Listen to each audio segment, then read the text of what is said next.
Hi everybody. Today we're going with the ballerina bun because I played with my hair too much in the last video. Plus it's 106 right now. So anyway, there's my red hair. That's my underneath part. This will keep me cool.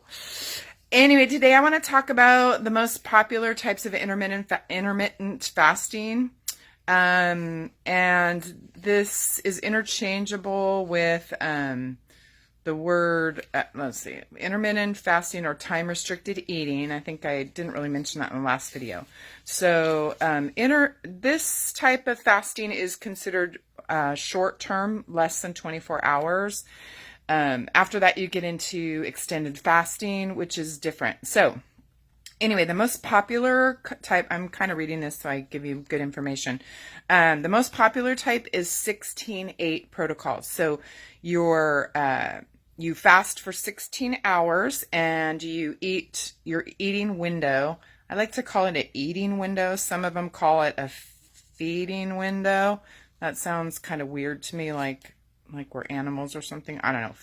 Your eating window is 8 hours. So depending on your schedule, okay, this means you're fasting for 16 hours and then taking your meals within 8 hours. So anything with calories, and we'll talk more about what's allowed and not allowed during the fasting time. Anyway, so for example, if you finish eating your meal at 8 p.m., then you would skip breakfast and not eat again till noon. So basically it'd be from noon to 8.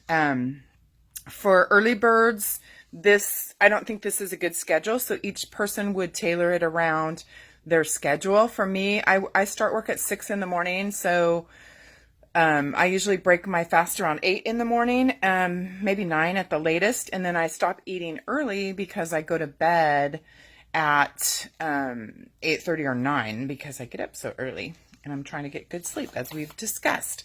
So anyway, that's the nice thing with this. You can kind of fit it into what works in your lifestyle. So if you are a night owl and you want to go from noon to 8, that's great. Just make sure you're giving yourself, they say 3 to 4 hours before you go to bed, stop eating. So I don't know. For me, just a couple hours, it seems to be good.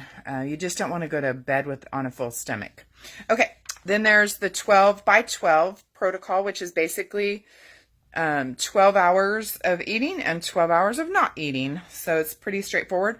I think that's a great place if you've never done intermittent fasting. That's a great place to start, is with a 12-12, because then you're not feeling deprived and you're kind of getting a feel for it and you're learning how to do it. So that's a great place to start, and you can gradually work your way up incrementally.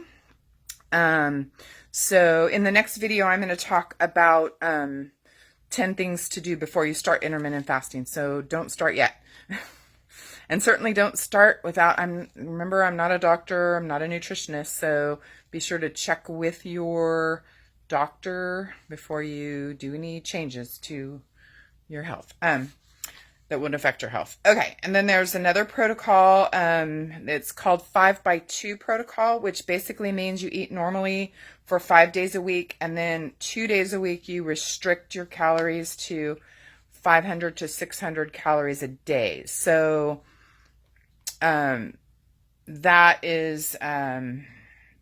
a really good protocol for people who are morbidly obese. That's where I started, in the morbidly obese category.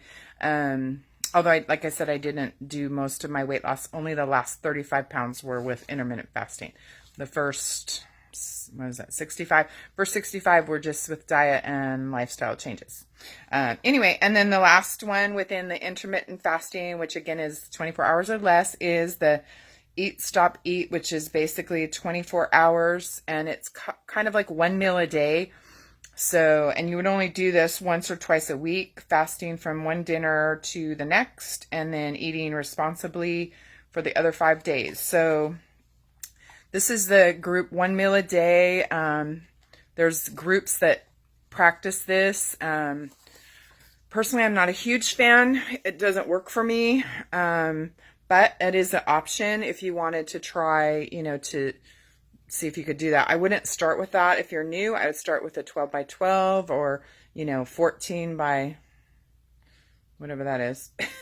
14 by 10. I have a degree in accounting too. That's kind of sad. Anyway, we'll talk more in the next video about where to, things to do before you start, and then some tips while you're fasting.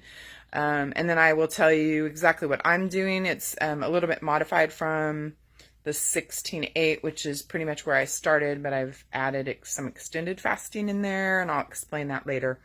Anyway, so that is the information about the different types of fasting. And I think we'll have one whole episode of me talking about what you can have during a fast and what you can't have during the fasting part. There's some really strict guidelines, and then there's more lenient ones depending what your health goals are. And so that might vary for you. And then like for me on my extended fast, it definitely varies. So more on that topic when we get there. Talk to you soon.